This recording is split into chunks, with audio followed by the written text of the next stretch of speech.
Assalamualaikum warahmatullahi wabarakatuh. Pada kesempatan kali ini, Islam Fisabilillah akan membahas kisah iblis yang akan dicabut nyawanya. Tanpa berlama-lama kita langsung saja ke kisahnya. Dalam kitab Daqaiqul Al-Akbar fi Zikri Al-Janati wa An-Na'ari karya Imam Abdurrahim bin Ahmad Al-Qadi, diceritakan bahwa saat sangkakala kematian ditiup, maka terkejutlah semua penghuni langit dan bumi. Gunung-gunung berjalan, langit terbalik, dan bumi bergoncang. Orang yang hamil akan melahirkan bayinya, orang yang menyusui akan lupa pada anak yang disusuinya, anak-anak menjadi ubanan, matahari gerhana, manusia lupa diri, dan setan pun menjadi bingung. Allah Subhanahu wa Ta'ala berfirman, sesungguhnya goncangan pada hari kiamat adalah goncangan yang sangat besar. Quran Surah Al-Hajj ayat 1.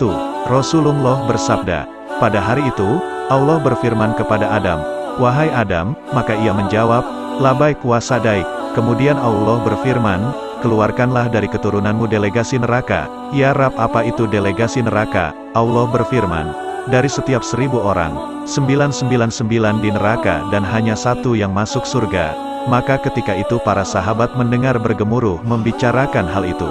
Lalu mereka bertanya, wahai Rasulullah, siapakah di antara kami yang menjadi 1 orang tersebut? Maka Rasulullah bersabda, bergembiralah, karena posisi kalian di antara manusia melainkan seperti rambut putih di kulit sapi yang hitam atau seperti rambut hitam di kulit sapi yang putih. Hadis riwayat Bukhari dan Muslim. Kemudian Allah Subhanahu wa Ta'ala memerintahkan malaikat Israfil untuk meniup sangkakala, dengan tiupan yang mematikan. Dan setelah meniupnya, malaikat Israfil berkata, wahai para ruh yang telanjang, keluarlah kalian atas perintah Allah Subhanahu wa Ta'ala. Maka binasalah dan matilah seluruh penghuni langit dan bumi, kecuali orang yang dikehendaki Allah. Maka sesungguhnya mereka hidup di sisinya. Allah Subhanahu wa Ta'ala memanggil malaikat Israel dan berfirman, hai malaikat maut, sesungguhnya aku menciptakan bagimu sebanyak bilangan orang-orang yang pertama sampai yang terakhir sebagai pembantu. Maka aku menjadikan untukmu kekuatan langit dan bumi. Sesungguhnya hari ini aku memberimu pakaian kemurkaan. Maka turunlah dengan kemurkaanku dan cambukku kepada iblis yang terlaknat, maka timpakanlah kematian kepadanya. Bawalah padanya pahitnya kematian orang-orang yang pertama sampai yang terakhir dari golongan jin dan manusia dengan berkali-kali lipat, dan bawalah besertamu 70.000 malaikat Zabaniyah, sertakan mereka setiap malaikat membawa rantai dari neraka Laza. Lalu malaikat maut memanggil malaikat penjaga pintu neraka untuk membuka pintu-pintu neraka, dan turunlah malaikat maut dengan rupa yang sangat menakutkan.